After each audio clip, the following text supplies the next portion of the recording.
আমার সুখে পরিবার পরিবার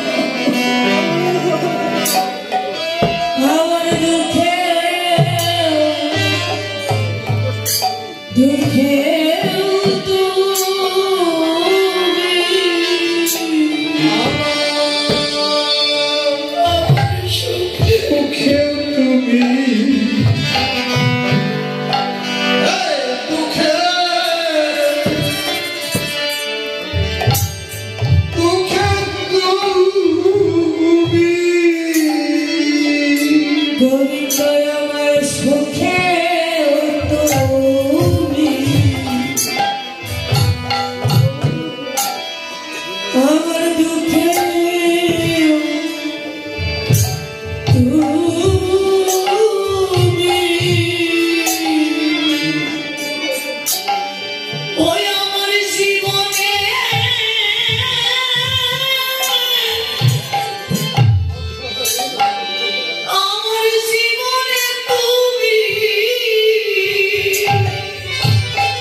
বৈষ্ণব কবি লীলার একে প্রান্তে দাঁড়িয়ে বলল, রাধে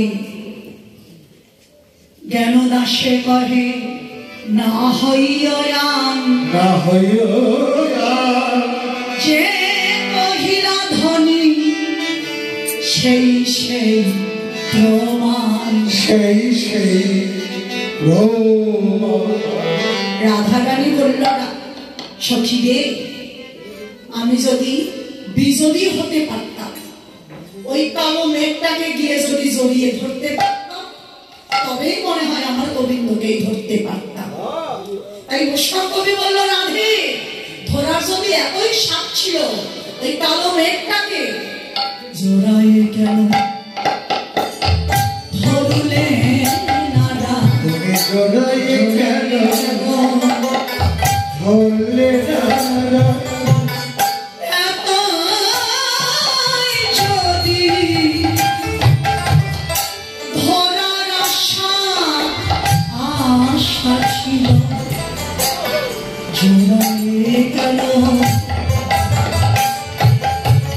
ধরলে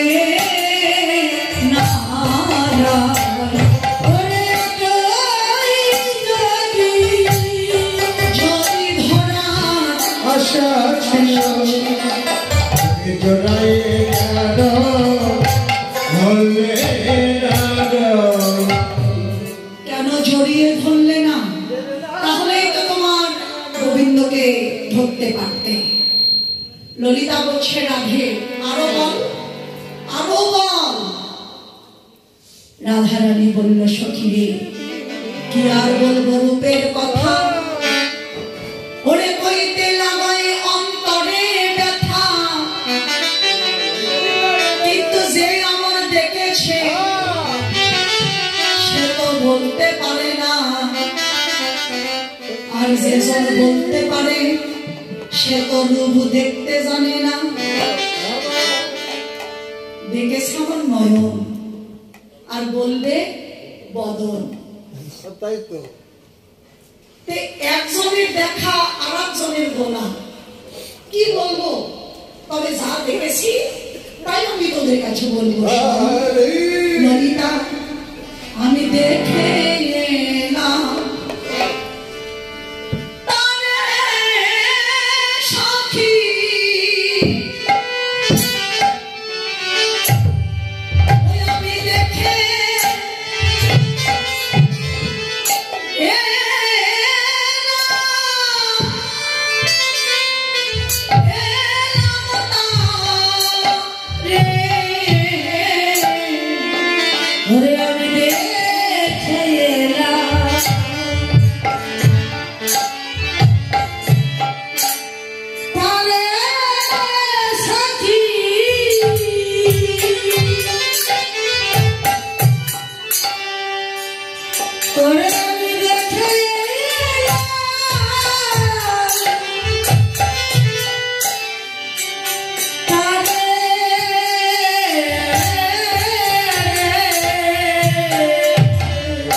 এলাম বেঁধেছে বিনোদন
সখী রে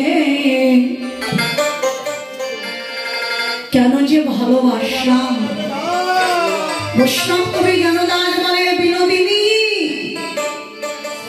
ভালোবাসার পরিণাম হলো বিরহ, আর বিরহের পরিণতি হলো একমাত্র কান্না। জীবনে ভালোবেসে কেউ কোনোদিন সুখী হতে পারে না। ভালোবাসলে পরিণাম তাদের কাঁদতেই হবে। তোমার গতিটাও তো তাই। রাধারানী বলে সখী রে ললিতা আজ আমি যেভাবে দেখেছি গোবিন্দকে এভাবে কিন্তু আমি কোনোদিন দেখিনি রে। দেখলাম কানু সে বিনোদ রায় আর কানু সে বিনোদ রায়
ললিতা গোবিন্দের মাথার বিনোদ চূড়া বিনোদ বিনোদ ভাবে দুলছে।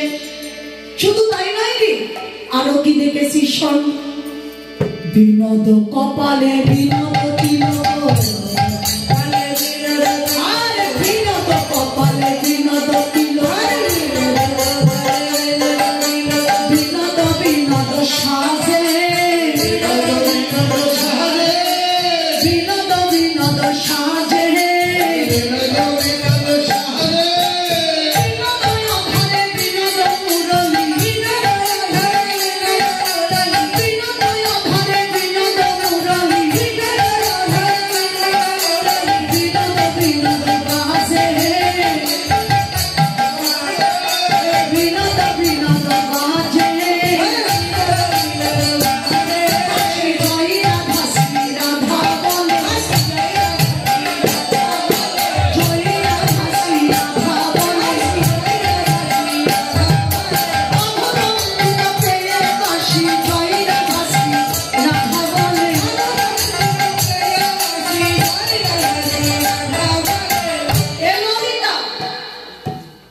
বাসিয়ার কি কারো নাম জানে না,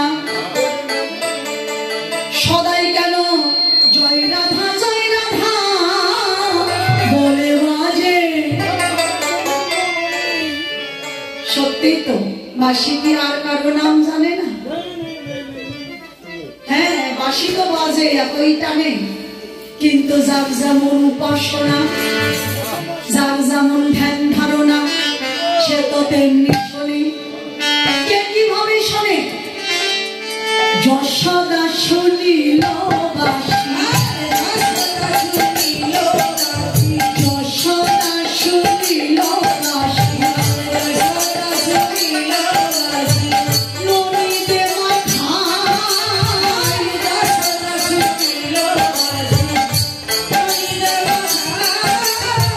ওরে নন্দ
সেইভাবে বাসি শুনে তাই ললিতা রে, ও ললিতা সখী রে, গোবিন্দের আমি আরো কি দেখেছি শোন, আরো কি দেখেছি? বিনোদ গলায় বিনোদ মালা, বিনোদ গলায় বিনোদ মালা,